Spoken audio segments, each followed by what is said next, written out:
di dalam kebenaran firman Tuhan. Dan kami terus dituntun oleh pada Allah sendiri yang menyertai setiap kami. Terima kasih Bapa, dalam nama Tuhan Yesus kami berdoa dan bersyukur. Amin. Oke, selamat malam Bapak yang kasih dalam Tuhan. Sudah makan gulainya? Oh ya, terus nasi goreng.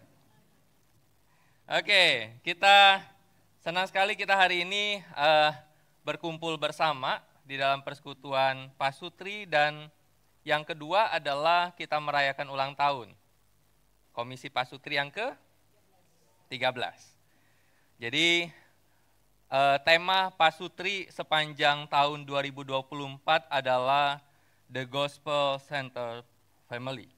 Jadi Injil itu adalah senternya atau sentralnya di dalam kehidupan keluarga.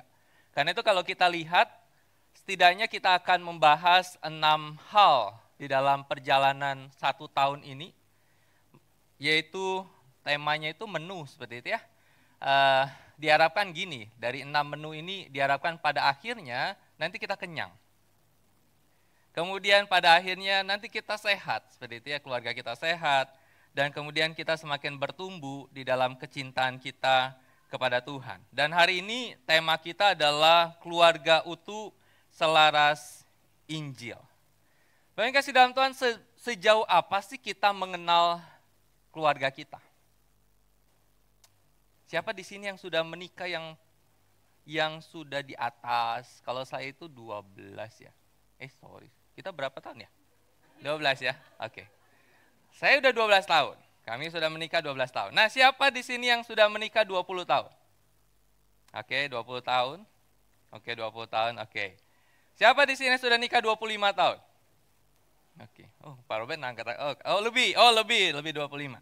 Nah, pertanyaannya adalah sejauh apa kita mengenal keluarga kita? Kita tes ya.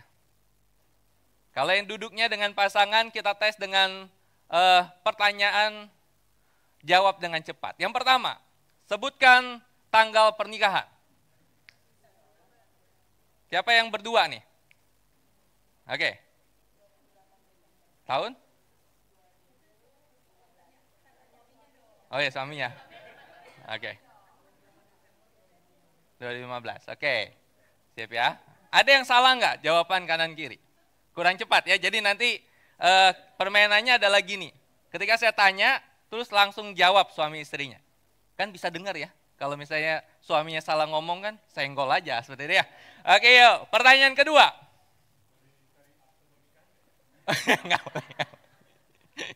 Oke, pertanyaan kedua. Apa warna kesukaan pasangan?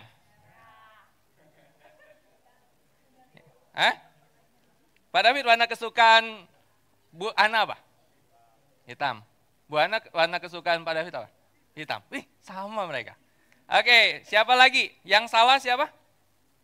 Ada yang salah? Warna kesukaan pasangan? Aman ya? Oke, pulang ini boleh masuk berarti ya ke rumah. Oke, yang ketiga. Apa sebutan sayang kepada pasangan? Aboy. Oh, Pak Boy. Papoy ya? Papoy. Ada sebutan sayang untuk pasangan? Kalau Bapak sebutannya apa? Ayang, Ai. Panggilnya Ai berarti ya? Oke. Ibu? Oh, sama. Oke. Nah, Bapak yang kasih dalam Tuhan, ketika kita bicara tentang seberapa jauh kita mengenal keluarga kita, maka seberapa kita dekat dengan keluarga kita dan seberapa utuh di dalam kehidupan keluarga kita. Di dalam tema hari ini yaitu keluarga utuh selaras Injil, maka saya bagi kepada 2 topik yang penting untuk kita. Yang pertama adalah keluarga utuh, yang kedua adalah selaras Injil. Apa sih yang dimaksud dengan keluarga utuh? Apa itu keluarga yang utuh itu? Seringkali orang memaknai keluarga utuh adalah keluarga yang pasangannya lengkap. Yang masih ketika seorang anak itu statusnya tidak sebagai anak yatim, tidak sebagai anak piatu, apalagi anak yatim piatu. Nah, itu disebut sebagai keluarga utuh. Keluarga di mana relasi antara suami istri baik-baik aja, tidak pernah ribut. Nah, itu keluarga utuh. Keluarga di mana mereka punya waktu khusus untuk bersama-sama dimanapun, nah itu di keluarga utuh. Jadi apa pengertian dari keluarga utuh itu? Hal yang perlu kita pahami adalah seperti ini. Keluarga yang utuh bisa jadi tidak bebas dari konflik yang terjadi antara suami istri. Kalau Bapak Ibu yang sudah menikah 25 tahun, yang sudah menikah 20 tahun, maka bebaskah kita dari konflik relasi suami istri? Bagi saya, tidak. Mungkin sesabar-sabarnya suami, tetapi dia ada waktunya ketika dia terus ditekan, dia terus diperlakukan sesuatu, dia pasti suatu hari akan meledak. Kenapa? Karena setiap orang punya yang namanya emosi. Ketika bicara tentang keluarga utuh pun tidak bicara hanya sebatas sebuah kehadiran fisik orang tua, dan itu tidak menjamin kehadiran emosional. Keluarga utuh tidak juga bicara tentang waktu bersama, yang tidak berarti waktu bersama yang berkualitas tinggi. Kadangkala orang tua sekarang ketika ingin bersama dengan anak, mereka mengadakan makan malam bersama. Baik sih. Tetapi kondisinya adalah ketika makan malam bersama ngapain?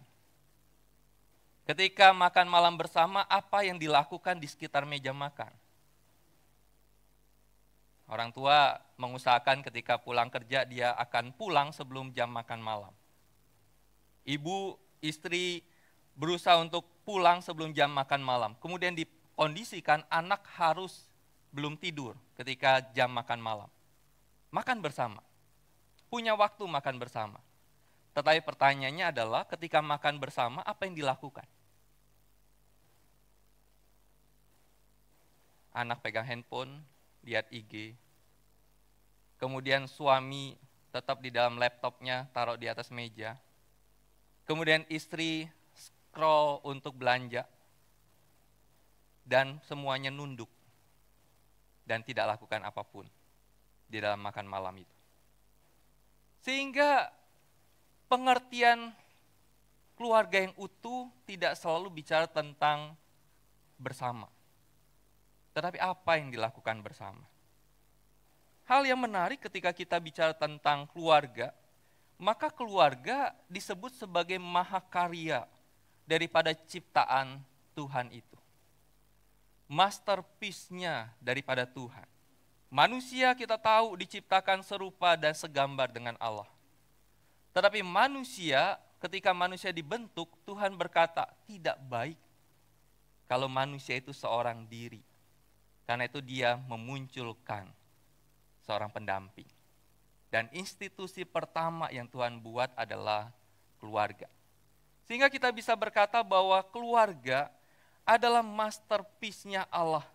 Mahakaryanya dari ciptaan Tuhan yang Tuhan ingin jaga dan melalui keluarga mencerminkan akan karakter daripada Tuhan itu sendiri hadir di tengah-tengah keluarga. Di mana keluarga menjadi tempat yang aman, di mana anak-anak bisa mengalami kasih Tuhan. Melalui orang tua mereka, suami istri bisa mengalami kasih Tuhan di antara pasangan mereka dan belajar bagaimana mengasihi orang lain.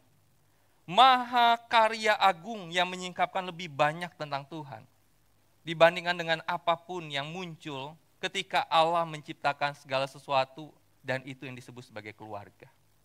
Karena itu ketika kita bicara tentang keluarga, terjadi distorsi kan.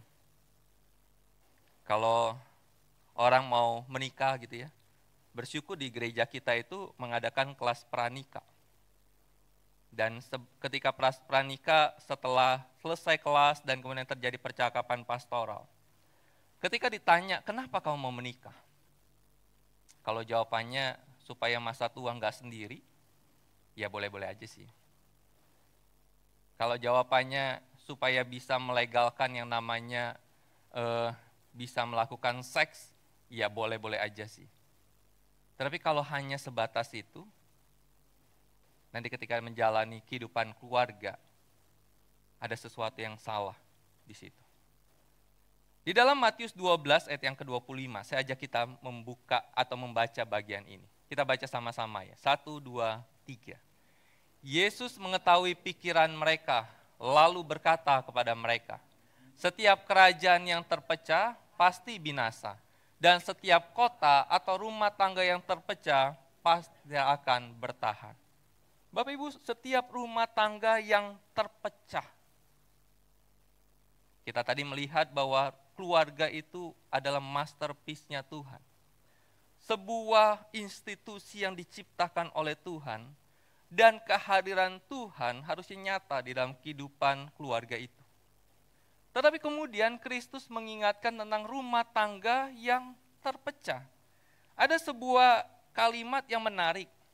Dikatakan jika Anda menikam keluarga, Anda menikam masyarakatnya. Atau dengan kata lain ketika kita merusak keluarga, maka sesungguhnya kita sedang merusak kondisi orang-orang di sekitar kita. Karena keluarga dirancang oleh Tuhan paling menjadi objek sasaran serangan dari si jahat. Karena menghancurkan hubungan adalah rencana daripada si jahat itu. Dan keluarga adalah jantung. Masyarakat itu bagus atau tidak? Kondisi orang-orang di sekitar kita bagus atau tidak? Tergantung kepada keluarga itu utuh atau tidak. Apa mudah mempertahankan keluarga yang utuh? Ada sebuah istilah seperti ini. Pernikahan adalah kerja keras. Bapak Ibu, pernikahan kerja keras. Loh, apa sih arti kerja keras itu? Kerja keras tidak berarti menikah itu sebuah kesengsaraan. Ada yang berkata rumah tangga itu seperti neraka ya. Ketika anak lebih memilih di luar rumah daripada di rumah. Karena ketika dia sampai rumah bukan sambutan yang dia terima, tetapi berbagai aturan yang dia mau tidak mau tunduk di situ. Dia harus berhadapan dengan orang tua yang setiap hari berantem dan dia bosan di situ. Ketika dia di luar, dia diterima dengan teman-temannya. Dia tidak dianggap sebagai anak kecil yang tidak tahu apa-apa. Dia tidak dianggap sebagai anak yang memberontak. Tetapi ketika dia pulang ke rumah, dengan jari telunjuk orang tua akan selalu berkata, gak boleh, salah. Kamu masih kecil.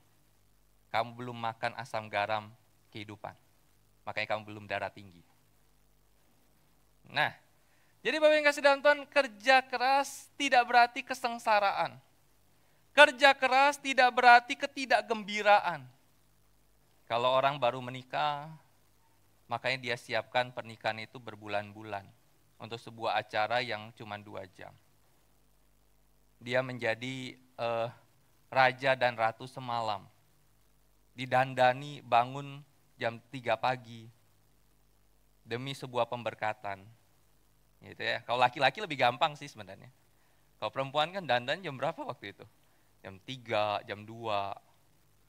Kemudian harus tampil cantik sebagai raja dan ratu semalam. Tetapi kemudian ketika semuanya sudah selesai, orang yang datang salami kita udah selesai, udah pulang, maka kita menghadapi yang namanya kenyataan rumah tangga itu. Sehingga orang berkata, kerja keras itu apakah berarti ketidakgembiraan? Tidak. Kerja keras pun tidak berarti pekerjaan yang membosankan. Tetapi kerja keras pernikahan adalah kerja keras adalah kita memperhatikan detail-detail hubungan pernikahan. Kita belajar melayani pasangan kita dengan penuh pengorbanan dan memberikan diri kita pada elemen yang membangun, memperkuat dan meningkatkan pernikahan itu. Tuhan merancang keluarga untuk memenuhi dunia di dalam atau dengan kemuliaan Tuhan. Ketika jawaban terhadap keluarga yang hancur, yang kita seringkali temukan itu di sekitar kita, yang seringkali bukan hanya dihadapkan kepada orang-orang non-Kristen tentang keluarga yang hancur, tetapi orang Kristen, keluarga Kristen pun banyak mengalami kehancuran keluarga. Maka jawaban terhadap keluarga yang hancur bukanlah keluarga yang lebih baik. Jawabannya adalah Yesus itu yang harus dihadirkan di tengah-tengah keluarga. Salah satu ilustrasi atau gambaran yang dimunculkan oleh Alkitab adalah perkawinan di Kana. Bapak Ibu, menarik di dalam perkawinan di Kana itu bagaimana Maria, Yesus dan para muridnya datang di sebuah perkawinan di Kana. Pada masa itu perkawinan itu sesuatu yang kalau sekarang itu kan cuma 2 jam gitu ya. Orang pulang, selesai itu 2 jam. Tinggal pulangnya capek, ngitung ampau, gitu ya. Bayar-bayar tagihan. Selesai itu. Tapi zaman itu menikah itu minimal dirayakan 7 hari 7 malam. Kemudian mereka harus keluarkan dana yang begitu besar. Dan kemudian gambarannya adalah mereka harus suguhkan, jangan sampai kurang nih makanan. Ya sama lah kayak sekarang juga gitu kan ya. Upayakan lebih nggak apa-apa, kurang jangan. Kenapa? Kalau kurang malu keluarga kita. Usahakan lebih. Dan saya pikir ketika Kristus datang, Yesus bersama dengan Maria dan kemudian murid-muridnya datang ke situ, sang pemilik pesta itu pun punya pemikiran yang sama. Dia undang semua orang dan kemudian mereka makan, minum, tetapi kemudian mereka ada masalah. Mungkin masalah itu terjadi karena kehadiran itu mereka tidak kira, yang mungkin diundang 2 orang, yang datang 6 orang misalkan. Enggak kira makanan itu habis. Atau enggak kira anggur itu akan segera habis. Mungkin yang datang itu kuat minum, sehingga mereka minum dengan begitu luar biasa. Tetapi kemudian Maria berkata, mereka kehabisan anggur. Kemudian Tuhan Yesus berkata, belum waktuku. Tetapi yang dia lakukan adalah siapkan tempayan. Siapkan tempat pengisian air. Saya baca tafsirannya menarik. Tempat pengisian air itu bukan sebatas sebuah tempat yang berasal atau dibuat dari tanah liat. Tetapi dari sebuah batu yang diukir, yang menjadi tempat air, ya seperti bak lah zaman sekarang, seperti itu. Dan kemudian itu harganya mahal, tetapi ditaruh oleh sang pemilik tempat pesta itu untuk membasuh kaki. Diambil air untuk dituang dan dibasuh kaki. Tetapi air itu diubah oleh Kristus menjadi anggur yang terbaik. Bapak Ibu, orang-orang pada waktu itu mereka hanya fokus kepada pesta. Pasangan waktu itu hanya fokus kepada pernikahan. Tetapi Kristus hadir. Dan mungkin apa yang dilakukan oleh Kristus, pengantin itu tidak tahu. Karena itu keluarga yang utuh adalah keluarga yang menjadikan Kristus sebagai Allah yang hadir di tengah-tengah keluarga. Maleakhi 2 ayat yang ke-15. Kita baca sama-sama ya. 1, ada nggak di situ? Ada ya? Oke, kita baca sama-sama 1, 2, 3. Bukankah dia menjadikan mereka, suami dan istri menjadi satu, dengan sebagian roh dalam persatuan mereka. Dan apakah yang dicari Tuhan? Keturunan yang saleh.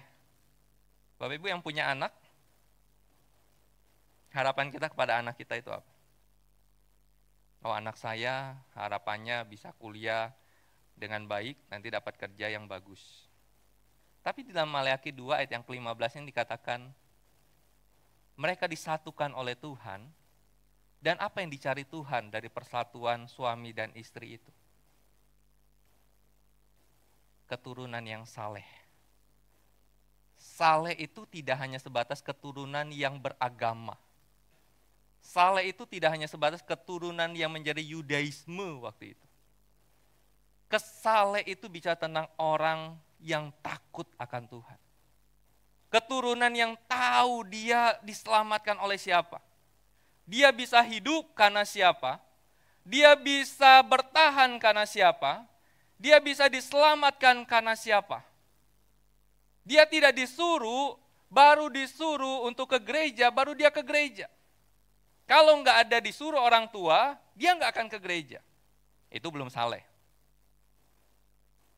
Seorang anak ketika, apalagi sekarang anak itu sudah lulus SMA, kuliah di luar negeri atau luar kota, dan kita nggak bisa awasi dia, Kalau dia keturunan yang saleh, hidup takut akan Tuhan, maka kita nggak perlu tanya di Sabtu malam besok ke gereja mana, atau besok ke gereja atau tidak. Tetapi dia tahu hari Minggu dia harus ke gereja. Dia tahu setiap hari ketika dia buka mata dia harus saat teduh, baca firman, doa sama Tuhan, menjalani hidup di dalam kebenaran. Karena dia adalah keturunan yang saleh. Bapak yang kasih dalam Tuhan, alasan Allah menciptakan laki-laki dan perempuan adalah dengan tujuan menyatukan keduanya ke dalam kesatuan ilahi. Suatu kesatuan yang membawa pikiran kita kepada kesatuan dalam Allah Tritunggal. Dan kesatuan antara laki-laki dan perempuan inilah yang akan menghasilkan buah-buah ilahi. Atau sebagai sebuah keturunan ilahi. Atau keturunan yang saleh itu. Itu keluarga yang utuh. Saya tidak bicara keluarga utuh itu selalu bicara tentang dua-duanya harus lengkap. Karena realitanya tidak selalu keluarga orang-orang Kristen sehidup semati sampai pernikahan dua-duanya tutup mata di waktu yang sama. Bisa jadi salah satu pergi duluan.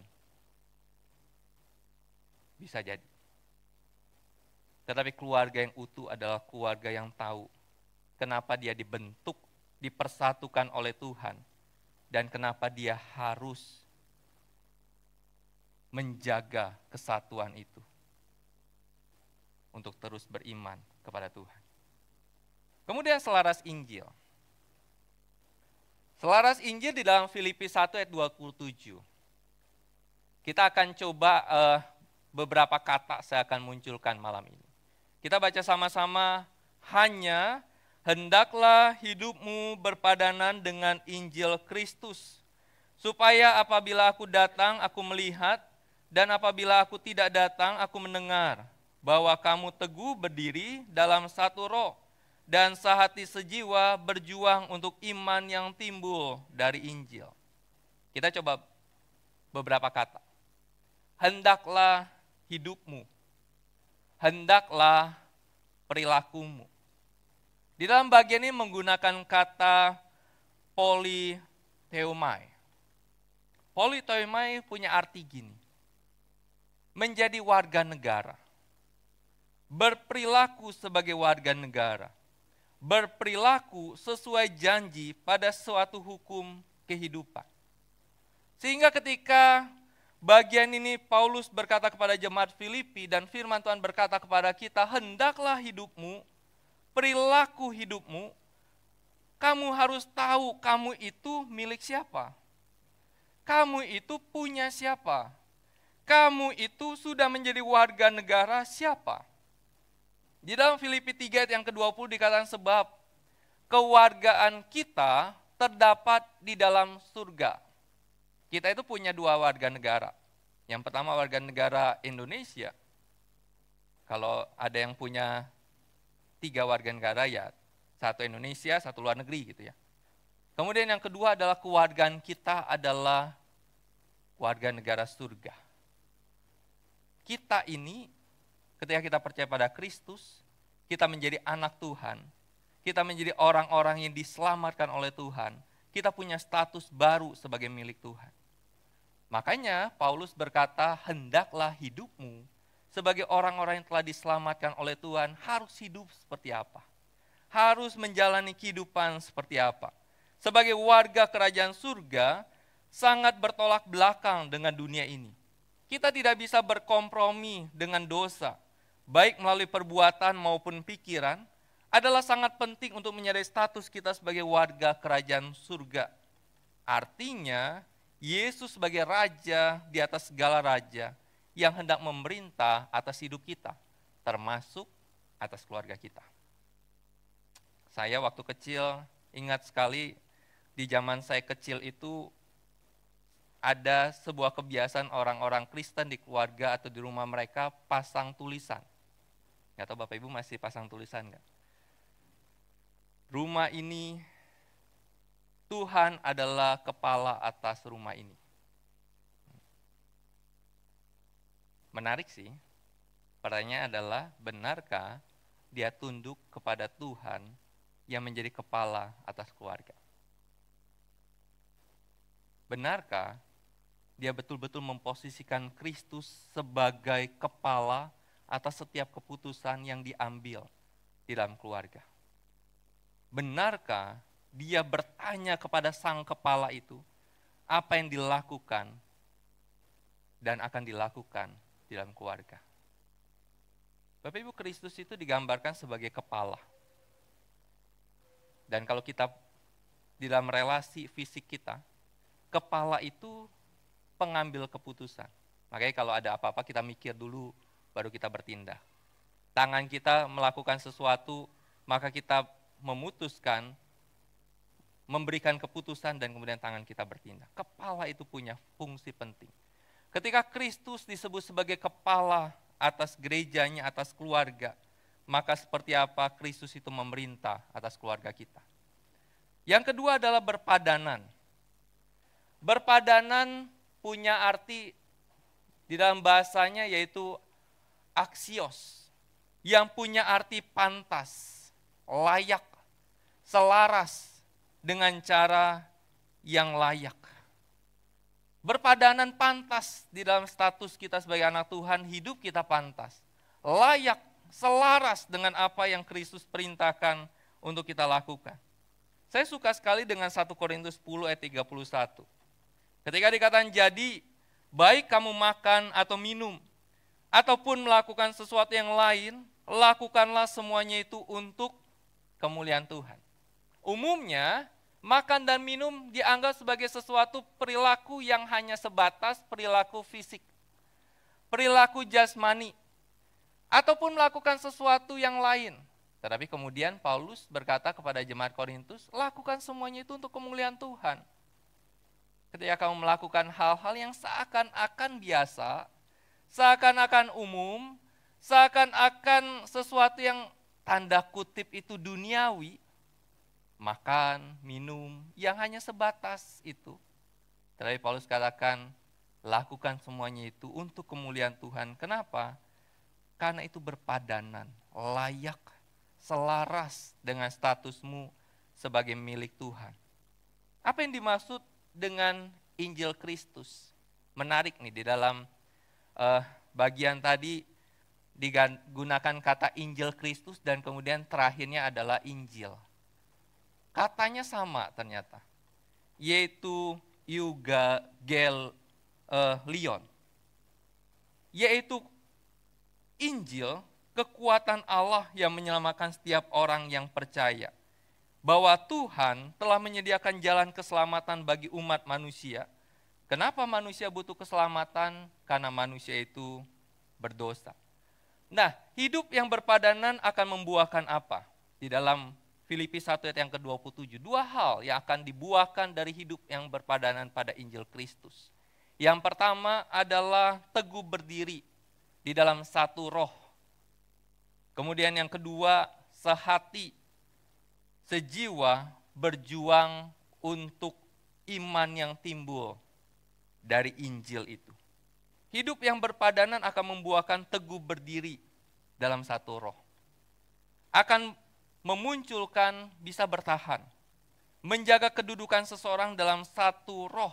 Nah, kata satu roh itu punya arti pneuma. Jadi satu roh di dalam Tuhan. Di dalam Galatia 5 ayat yang ke-25 dikatakan di sana, jikalau kita hidup oleh roh, baiklah hidup kita juga dipimpin oleh roh. Hidup yang berpadanan akan membuahkan yang kedua, sehati sejiwa berjuang untuk iman yang timbul dari Injil. Untuk berusaha pada saat yang sama dengan yang lain untuk berkorban. Bapak Ibu, saya berhenti pada titik ini, kemudian saya mengajak kita berpikir pertanyaan ini. Next. Keluarga yang kita kurbankan atau dipersembahkan pada siapa sih? Ketika kita sudah menjalani kehidupan rumah tangga bertahun-tahun atau mungkin yang baru 1-2 tahun, maka keluarga yang kita punya sekarang, kita kurbankan atau persembahkan pada siapa?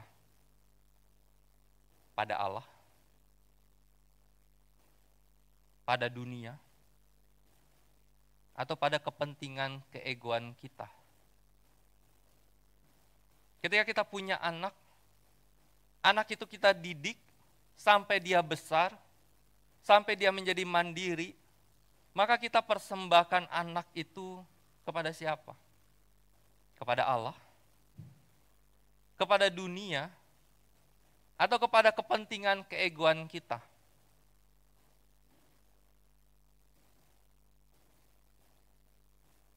Ini menjadi penting bagi saya.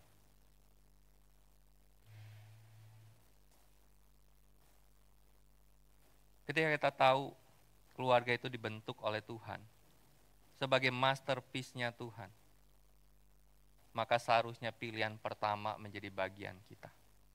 Sekalipun saya tidak bisa tutup mata bahwa terkadang orang tua tidak memegang peran penting, dan akhirnya dia mempersembahkan anaknya kepada dunia.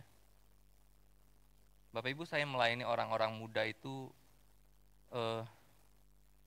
kalau di sini sudah 10 tahun. Jadi saya di Pasutri itu baru anak baru ya, baru setengah tahun.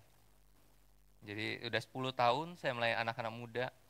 Ketika saya pelayanan sebelumnya itu berarti sekitar 8 tahun.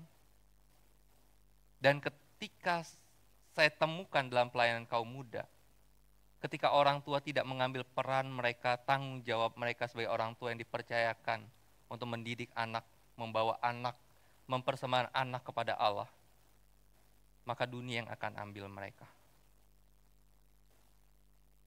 Maka dunia yang akan merebut mereka. Kadang kita selalu dihantui dengan orang muda hilang dari gereja karena pindah gereja lain. Puji Tuhan masih pindah gereja lain. Tetapi kalau mereka tidak datang ke gereja bukan karena pindah gereja lain, tapi sama sekali tidak ke gereja, sesungguhnya orang tua sudah gagal menjaga anak mereka. Kita persembahkan anak kita kepada siapa? Kita persembahkan suami atau istri kita kepada siapa? Saya ingat sekali waktu saya pelayanan di Lampung, itu banyak ibu-ibu yang aktif di gereja. Bapak-bapaknya kemana?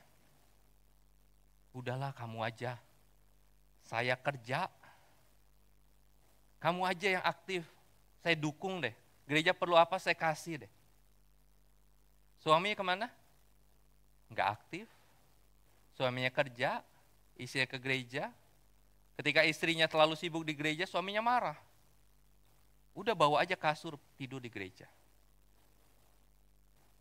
Seberapa kita mempersembahkan suami atau istri kita dan dipersembahkan pada siapa? Kepada Allah, kepada dunia ini, atau kepada kepentingan keegoan kita. Sehingga refleksi teologis saya ada dua malam ini. Yang pertama, pernikahan orang percaya menuntut kerja keras untuk hidup dalam Injil. Bersandar pada roh, yaitu Allah, dan hasrat yang kuat memuliakan Tuhan Yesus Kristus, yang merupakan pusat di dalam pernikahan. Pernikahan kita itu perlu kerja keras untuk hidup dalam Injil.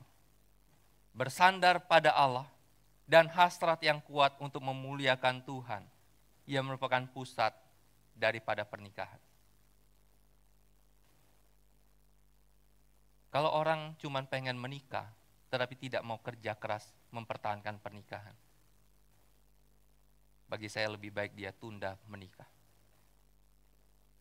Kalau sebuah pasangan ingin menikah dan kemudian dia tidak berpikir apa yang dia lakukan dalam pernikahan, yang penting menikah.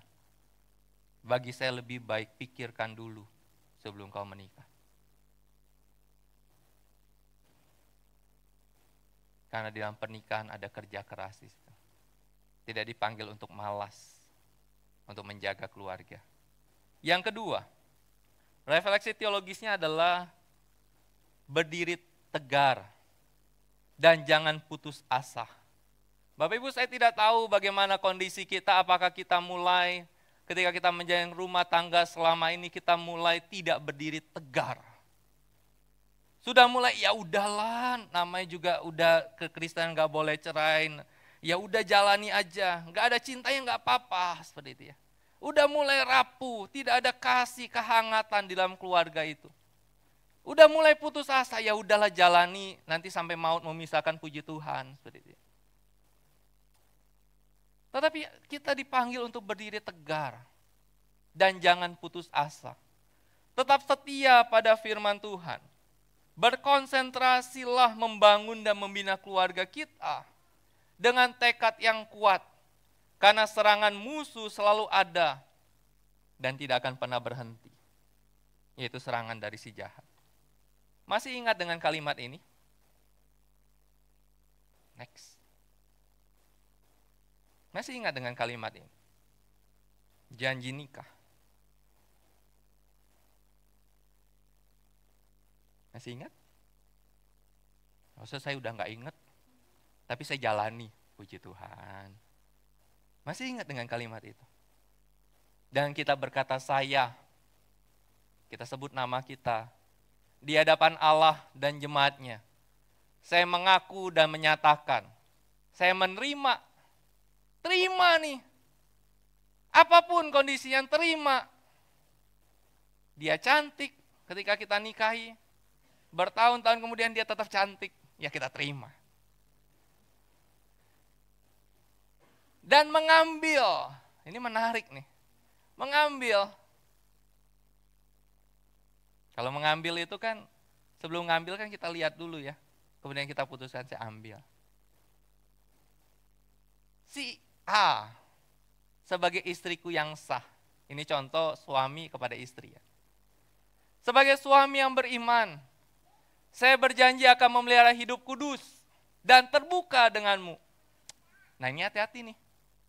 Apakah kita tetap menjaga hidup kudus dan terbuka dengan pasangan kita? Kadangkala perselingkuhan itu terjadi, kita tertutup dengan pasangan, terbuka dengan orang lain. Sehingga orang lain lebih tahu daripada pasangan kita. Padahal janji di dalam pernikahan kita berkata, aku pelihara hidup kudus dan terbuka denganmu. Dan aku akan tetap mengasihi dan melayanimu pada waktu suka dan duka. Kelimpahan maupun kekurangan, sehat maupun sakit, dan tetap memeliharamu dengan setia. Sampai kematian memisahkan kita. Bapak Ibu, kalau Bapak Ibu pernah menikah di dalam pemberkatan nikah gerejawi, kurang lebih janji nikahnya seperti ini. Dan kalau kita diberkati di pernikahan gerejawi, kita pernah sampaikan kalimat ini. Mungkin kita lupa dengan kalimat utuh dari awal sampai akhir. Tetapi ingatlah kita pernah punya janji itu kepada pasangan kita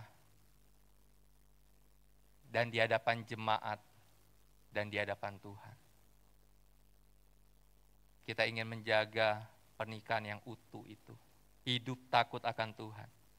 Dan menjaga pernikahan itu selaras dengan Injil daripada Tuhan. Bapak Ibu, saya bawa kartu nih. Kartu ini kartu emoji sebenarnya. Ada 4 karakter emoji. Yang kita bisa lakukan gini. Ini sebagai sebuah gambaran kartu yang kita pilih, yang rasanya kita selama ini sulit lakukan kepada pasangan kita. Yang pertama adalah kartu komunikasi. Siapa di sini yang mungkin berkata, loh saya ini sulit komunikasi sama pasangan. Yang ada adalah cuman komunikasi basa-basi. Sudah kapan sih terakhir kali komunikasi yang betul-betul terbuka dengan pasangan? Kalau kita bergumul dengan itu, silakan ambil kartu ini nanti. Dan kemudian beberapa waktu ke depan, silakan belajar untuk berkomunikasi. Kartu kedua. Kartu kedua adalah kartu berdoa. Tadi itu sebenarnya ada satu kartu lagi sebelum kartu ini. Kemudian anak saya katakan gini, itu bukan kartu doa sih, Pi, kartu tos. Padahal sama-sama gini, sebenarnya. Ya udahlah, saya bilang saya cari kartu yang lain.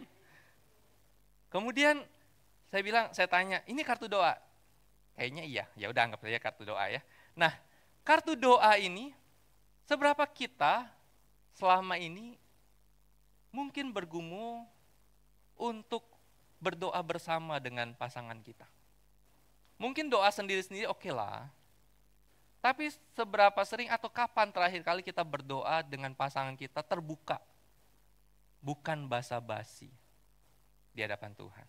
Kalau kita bergumul itu, ambil kartu ini dan beberapa hari ke depan terus lakukan dan lihat progresnya sampai kita ketemu nanti di Magicom atau ketemu nanti di dalam pertemuan yang kedua. Karena pertemuan kedua itu kita bahas apa?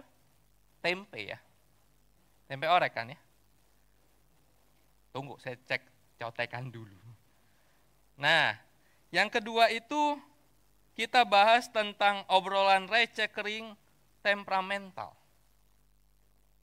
Ya, itu kan ya? Betul kan? Nah, ini kartu yang kedua. Nanti Bapak Ibu bisa ambil, terserah. Saya tergantung kepada pergumulan kita masing-masing. Kemudian kartu yang ketiga adalah, bentar ya,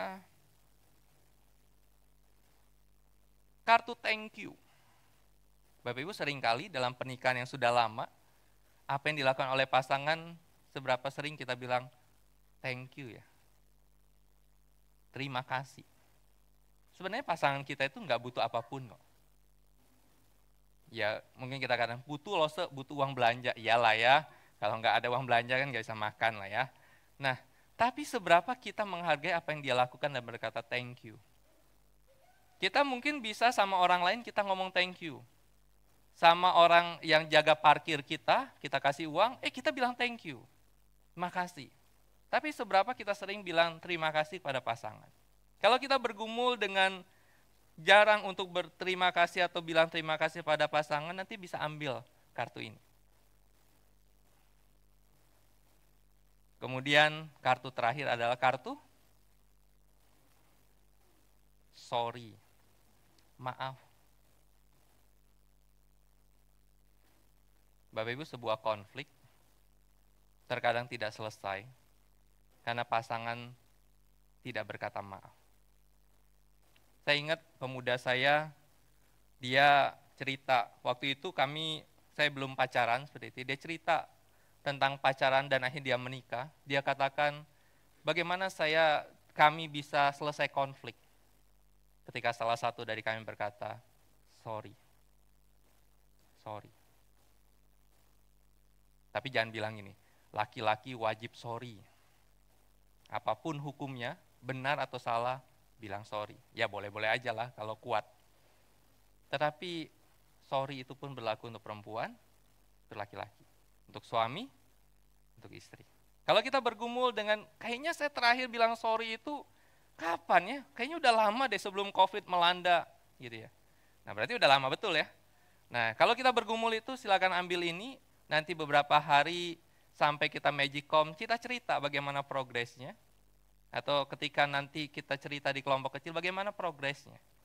Bapak Ibu ngerti kan ya? Oke, kalau sudah ngerti, saya akan edarkan, atau gimana ya cara cepatnya ya?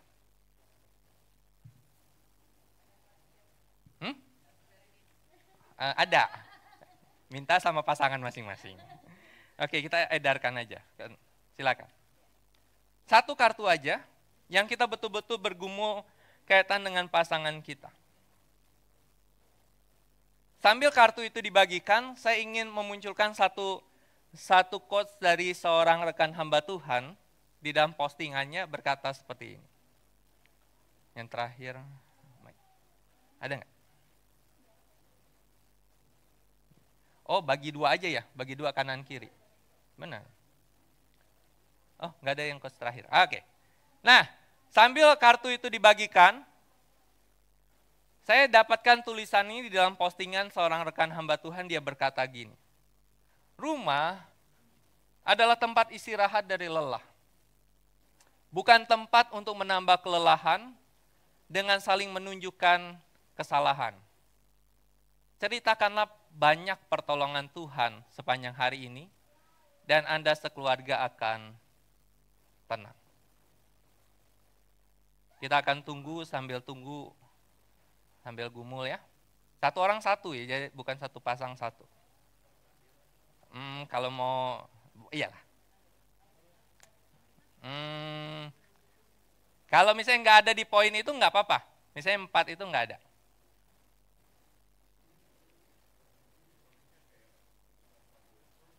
Oh.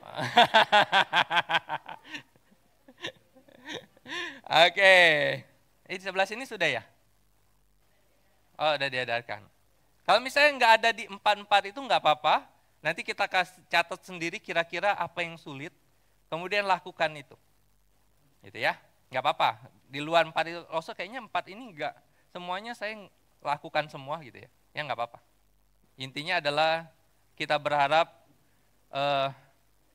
kita semakin lebih hidup berkeluarga yang lebih berkenan pada Tuhan.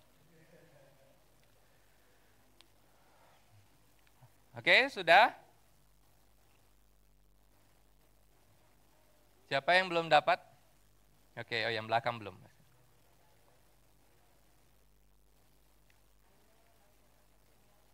Nah. 4-4-nya. Oke. Dan sambil, jadi nanti pasangan bisa lihat ya. Mungkin nggak ngasih tahu pasangan nggak apa-apa, atau ngasih tahu. Jadi support system kita, ingetin ya saya kalau misalnya saya ambil kartu sorry, kalau saya buat salah saya nggak bilang sorry, ingetin saya, ya nggak apa-apa, gitu ya.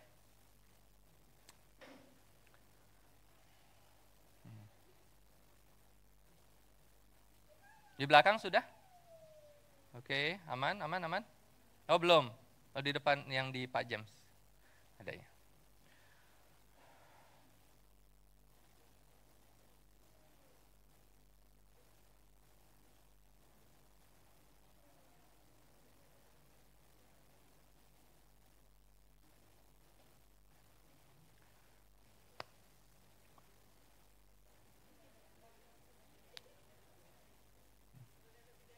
Boleh. Kalau mau lebih dari 1 boleh. Jangan.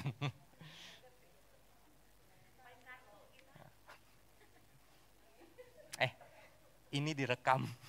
Ntar lagi diupload. Oke.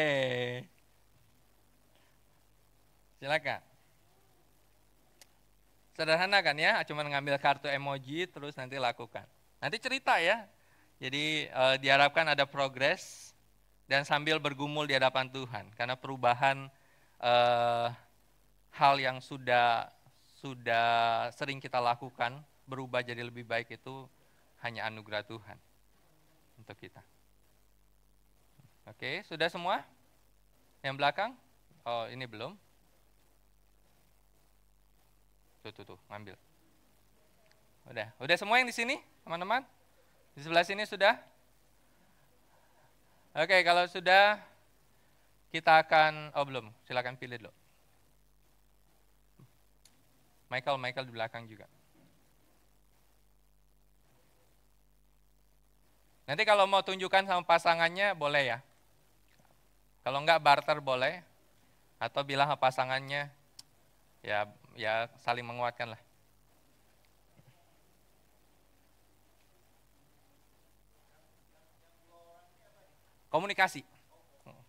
Komunikasi yang intens. Ya, makan malam bersama bisa. Udah. Oke. Bapak Michael belum? Bapak Michael.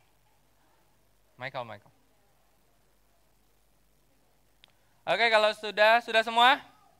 Oke. Bapak Ibu, keputusan ambil kartu adalah keputusan Bapak Ibu ya. Dari hasil dari pergumulan masing-masing.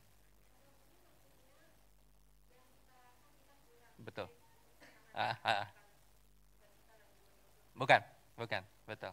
Yang kita merasa kurang, kita lakukan pada pasangan. Misalnya sorry, saya kayaknya jarang bilang sorry sama pasangan, sehingga akhirnya itu menimbulkan konflik, misalnya gitu ya. Makanya saya akan berusaha kalau saya salah, saya sorry. Gitu. Oke, Sani mau tanya. Oh enggak. Oke. Gitu ya. Jadi bukan jadi polisi pasangan gitu ya. Bukan. Sudah aman? Oh, boleh tukar. Boleh. Boleh. Bu Sarina ada yang mau tukar? Atau mau nambah juga boleh, Bu. Udah. Oh, semua boleh. Nah. Oke, ya. Sudah? 4 ya?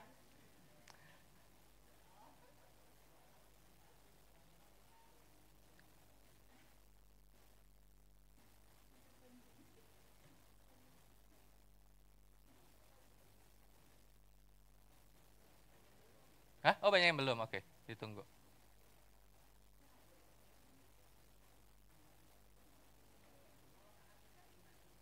Kehabisan nggak apa-apa, catat aja. Biar ingat, catat aja. Atau di luar 4 itu juga boleh. Jadi apa yang jadi pergumulan kan itu apa contoh. Udah? Udah semua aman? Aman ya? Jadi Bapak Ibu, emoji tadi bukan yang kita ambil bukan untuk menilai pasangan kita. Terlalu diambil untuk menilai diri kita kepada pasangan. Jadi memperbaiki diri supaya pasangan pun melihat hal yang baik kepada kita. Terima kasih Bu. Oke, mari kita berdoa. Tuhan, kami bersyukur kepadamu untuk hari ini. Biarlah keluarga kami adalah keluarga yang utuh, yang selaras dengan Injil, di mana Kristus sebagai kepala atas keluarga, kepala atas jemaat, termasuk kepala di dalam keluarga kami masing-masing. Sehingga keluarga kami persembahkan hanya kepada Tuhan. Dan kami berjuang dengan keras di dalam anugerah Tuhan, untuk menjaga keluarga kami tetap utuh di dalam Injil, untuk kemuliaan nama Tuhan. Kami tahu itu bukan sebuah perkara yang mudah, tetapi kami tahu ketika kami berjalan di dalam keyakinan dan kebersandaran kepada Allah, itu pun bukanlah sesuatu yang tidak mungkin. Kalau Tuhan berkehendak, kalau Tuhan menolong kami, segala sesuatu pasti mungkin. Baik kami dipakai untuk memperbaiki diri kami, baik kami dipakai untuk menolong pasangan kami, baik suami istri dipakai untuk mendidik anak-anak di dalam kecintaan dan hidup takut akan Tuhan, dan menghasilkan keturunan yang saleh di hadapan Tuhan. Terima kasih Bapa, dalam nama Tuhan Yesus kami berdoa dan bersyukur. Amin. Saya serahkan.